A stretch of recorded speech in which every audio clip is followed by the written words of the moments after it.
അസ്സലാമു അലൈക്കും വറഹ്മത്തുള്ളാഹി വബറകാതുഹു. നേതൃത്വത്തെ അംഗീകരിക്കുക എന്ന് പറഞ്ഞാൽ അത് വലിയൊരു സംഗതിയാണ്. അത് എല്ലാവരെ കൊണ്ടൊന്നും കഴിയൂല. ഈ നേതൃത്വത്തെ അംഗീകരിക്കുക എന്നുള്ളത് എല്ലാവരെ കൊണ്ട് കഴിയില്ല. ചില ആളുകൾ എല്ലാവരും നേതാക്കന്മാരെക്കാരും. ഈ നേതൃത്വത്തെ അംഗീകരിക്കാത്ത ഒരേ ഒരു പാർട്ടി ഞാൻ കണ്ടത് മുസ്ലിം ലീഗ് മാത്രമാണ്. അതാ നേതൃത്വത്തെ ചോദ്യം ചെയ്യും. നേതൃത്വം നമ്മളെ മേൽഘടകം അവർ പറഞ്ഞത് ചിലപ്പോൾ തെറ്റ് പറ്റാം, ചിലപ്പോൾ അത് തെറ്റ് പറ്റാനും വീഴ്ചകൾ സംഭവിക്കാനൊക്കെ സാധ്യതകളുണ്ട്. എന്നാലും നേതൃത്വത്തിനോടൊപ്പം കൂടണം.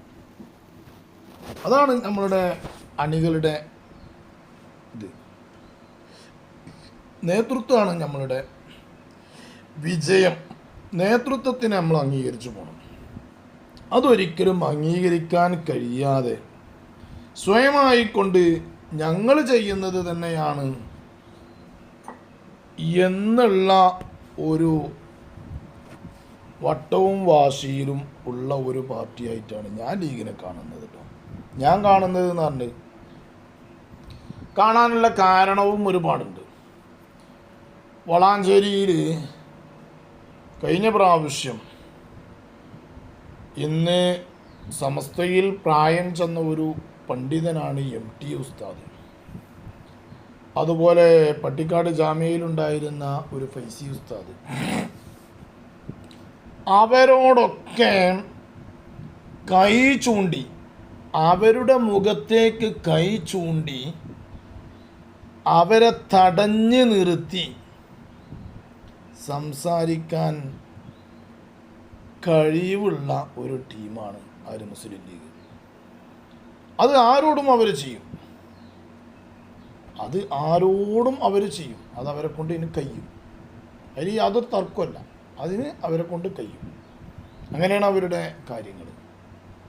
അതുകൊണ്ടാണല്ലോ മഹാനായ സയ്യിദുൽ ഉലമ സയ്യിദ് ജിഫിരി മുത്തുക്കോയ തങ്ങൾ സമസ്തയെ പുകഴ്ത്തിക്കൊണ്ട് പറഞ്ഞ് ഞങ്ങൾക്ക് എല്ലാ പാർട്ടികളും ഒരുപോലെയാണ്, ലീഗ് ആവട്ടെ, കോൺഗ്രസ് ആവട്ടെ, CPM ആവട്ടെ, ഇതൊക്കെ ഞങ്ങൾക്കും ഒരുപോലെയാണ്. എന്നാൽ ലീഗിൽ ഞങ്ങളാ മെമ്പർമാർ കൂടുതലുണ്ട്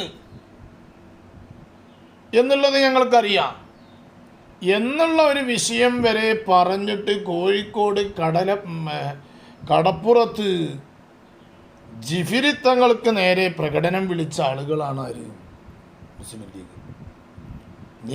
സ്വന്തം നിൽക്കുന്ന പ്രസ്ഥാനത്തിൻ്റെ നേതാവിൻ്റെ നേരെ എന്നിട്ട് ഫേസ്ബുക്കിലും മറ്റുമൊക്കെ എഴുതി കുറിച്ചു അദ്ദേഹം സമസ്തൻ്റെ പ്രസിഡന്റ് ആവാനൊന്നും ആയിട്ടില്ല, അദ്ദേഹം വിദേശത്ത് ടെക്സ്റ്റൈൽസിൽ നിൽക്കുകയായിരുന്നു, ടൈലറായിരുന്നു.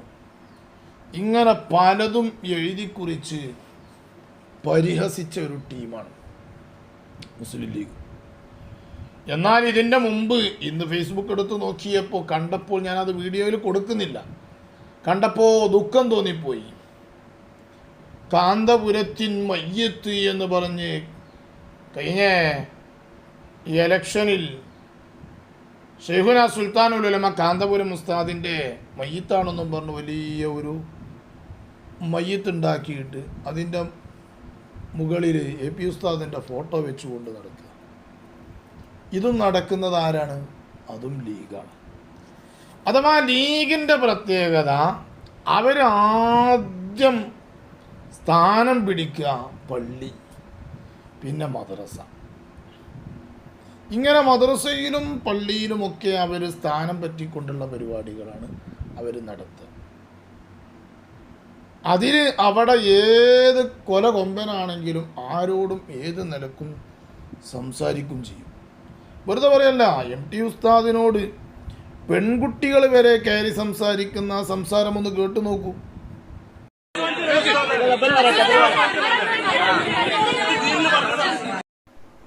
ഈ വീഡിയോയുടെ ബാക്കിയുണ്ട്. അത് ഞാൻ ഉസ്താദിനോടുള്ള ആ ഒരു ഇത് കൊണ്ട് കൊടുക്കാതിരുന്ന കാണുമ്പോൾ സങ്കടം തോന്നിപ്പോവും. ഉസ്താദ് ഇങ്ങനെ നടക്കുമ്പോൾ ഉസ്താദിൻ്റെ മുന്നിലും പിന്നിലുമായിക്കൊണ്ട് ആ പെൺകുട്ടികളാണ് കൈ ചൂണ്ടി ഉസ്താദിൻ്റെ മുഖത്തേക്ക്, MT ഉസ്താദിൻ്റെ മുഖത്തേക്ക് കൈ ചൂണ്ടി സംസാരിക്കുന്നത്. ഒക്കെ രാഷ്ട്രീയ നേതാക്കന്മാരാണ്. എന്നാൽ ഈ പറയപ്പെട്ട MT ഉസ്താദ് ലീഗിനെ സംബന്ധിച്ച് നല്ലോണം പുകഴ്ത്തിയ ഒരു മനുഷ്യനും കൂടിയാണ്. ലീഗ് നമ്മുടെ പാർട്ടിയാണ്, അത് നമ്മളുടേത് തന്നെയാണ്, സമസ്തയുടേത് തന്നെയാണ്, സമസ്ത ലീഗിൻ്റേതാണ്, ലീഗ് സമസ്തയുടേതാണ് എന്നൊക്കെ പറഞ്ഞ് പ്രസംഗിച്ച ആളാണ് ആര്? MT ഉസ്താദ്. ഇങ്ങനെ ലീഗ് സമസ്തയുടേത് തന്നെയാണ്, സമസ്തയോ അത് ലീഗിൻ്റേതും തന്നെയാണ്, ഈ രൂപത്തിലൊക്കെ പറഞ്ഞുകൊണ്ട് പ്രസംഗിച്ച ആളാണ് ആര്? MT ഉസ്താദ്. ആ MT ഉസ്താദിനെയാണ് ഈ കുട്ടികൾ ഈ കോയത്തിരി കാണിക്കുന്നത്. പിന്നെ മറ്റുള്ളവർക്ക് പിന്നെ എത്രമാത്രം സ്ഥാനം ഉണ്ടാവും എന്ന് മൊത്തത്തിലൊന്നങ്ങോട്ട് ചിന്തിച്ചു നോക്കിയാൽ മതി. ഞാൻ പറഞ്ഞ മനസ്സിലായി നിങ്ങൾക്ക്? സ്വന്തം അണികളുടെ നേതാവായ MT ഉസ്താദ്, ആ MT ഉസ്താദ് പ്രസംഗിച്ചത് തന്നെയാണ് ലീഗിൻ്റേതാണ് സമസ്ത, സമസ്തയുടേത് തന്നെയാണ് ലീഗ്, രണ്ടും ഒരുപോലെ പോകുന്നതാണ് എന്നൊക്കെ പറഞ്ഞ് പ്രസംഗിച്ചതാണ്. അങ്ങനെ പല ആളുകളും അങ്ങനെയൊക്കെ ഉണ്ടായിട്ടും ആ MT ഉസ്താദിനെ തന്നെ ഇവർ ഫോക്കസ് ചെയ്തുകൊണ്ട് തടഞ്ഞുകൊണ്ട് കൈ ചൂണ്ടി അദ്ദേഹത്തെ ആ ലീഗിൻ്റെ ആളുകളാണ് ആ കാട്ടിക്കൂട്ടുന്നത്. നോക്കണം. അപ്പോൾ ഇവരോട് ഇങ്ങനെ പ്രവർത്തിക്കുന്നുണ്ടെങ്കിൽ മറു സംഘടനയോടും മറ്റു പണ്ഡിതന്മാരോടും മറ്റു ആളുകളോട് എങ്ങനെയായിരിക്കും ലീഗിൻ്റെ ഒക്കെ പെരുമാറ്റം എന്ന് ഒന്ന് ചിന്തിച്ചാൽ മതി. അത്രേ നമ്മൾ ഇതിൽ പറയുന്നുള്ളൂ, മനസ്സിലാക്കേണ്ടതുള്ളൂ. ഇപ്പം അതാ അങ്ങനെയാണ്. കാരണം ഹക്കീം അസ്ഹരിയെ ദാറുൽ ഹുദയിൽ നിന്ന് പുറത്താക്കാൻ വേണ്ടിക്കൊണ്ട് ആദ്യം അതിന് ഒരുങ്ങിയ ആളാണ് കൂരിയാട് നദവി ഉസ്താദ്. ഈ കൂരിയാട് നദവി ഹക്കീം അസ്ഹരിയെ ദാറുൽ ഹുദയിൽ നിന്ന് പുറത്താക്കണമെന്ന് പറഞ്ഞ് ഒരുങ്ങിയപ്പോൾ പിന്നെ അത് പുറത്താക്കലും മറ്റുമൊക്കെ നടന്നപ്പോൾ പിന്നെ മുസ്തഫൽ ഫൈസി അവിടെ പോയിട്ട് പൗതിക്കെന്ന് കയറിയതാണ് എന്നൊക്കെ ജിഫിരി തങ്ങളെ പരിഹസിച്ചപ്പോൾ പലയിടത്തും കൂരിയാട് നദവി പത്രസമ്മേളനം നടത്തിയപ്പോൾ ഇതെല്ലാം പാടെ കൂട്ടി യോജിച്ച് ഇവരെല്ലാവർക്കും പാടെ ഒരു പടിയടച്ച് പിണ്ടം പക്കൽ അങ്ങ് നടത്തിയപ്പോൾ സമസ്ത പിന്നെ ഇവരെന്താ കാട്ടിയത് അറിയപ്പോൾ ഇവരെല്ലാവരും പാടെ കൂടിയിട്ട് ഇപ്പോൾ ദാറുൽ ഹുദയിൽ വെച്ചുകൊണ്ട് ഒരു ഫോട്ടോ എടുക്കൽ സംവിധാനം നടത്തി. ആരെ വെച്ച്? ഹക്കീം ഫൈസിയെ വിളിച്ചു വരുത്തി. സമസ്തയിൽ നിന്നും താൽക്കാലികമായി കൊണ്ട് പുറത്താക്കപ്പെട്ട മുസ്തഫൽ ഫൈസി, റഹ്മാൻ ഫൈസി ഇവരെല്ലാവരെയും വിളിച്ചു വരുത്തി സമസ്തയുടെ സ്ഥാപനമായ ദാറുൽ ഹുദയിൽ വെച്ചുകൊണ്ട് ഫോട്ടോ എടുത്ത് പുറത്തുവിട്ടു. ഇത് ആർക്കെതിരെയാണ്? ഒന്ന് നോക്കൂ, ഫോട്ടോ നോക്കൂ. എന്താണ് ഈ കാണിച്ചു കൂട്ടുന്നത്? എന്തിനാണ് ഈ കോപ്രാട്ടിത്തരം? എന്തിനാണ് ഈ കാട്ടിക്കൂട്ടുന്നത്? മനസ്സിലാക്കണം. ആരെയാണ് വിളിക്കുന്നത് വെല്ല്? പണ്ഡിതന്മാരെയോ? സ്വന്തം അണികൾ പണ്ഡിതന്മാരെയോ? നേതൃത്വത്തെ അംഗീകരിച്ച് നടക്കാൻ ശ്രമിക്കണം. നേതൃത്വം എന്തു പറയുന്നു അങ്ങനെ ആയിരിക്കണം.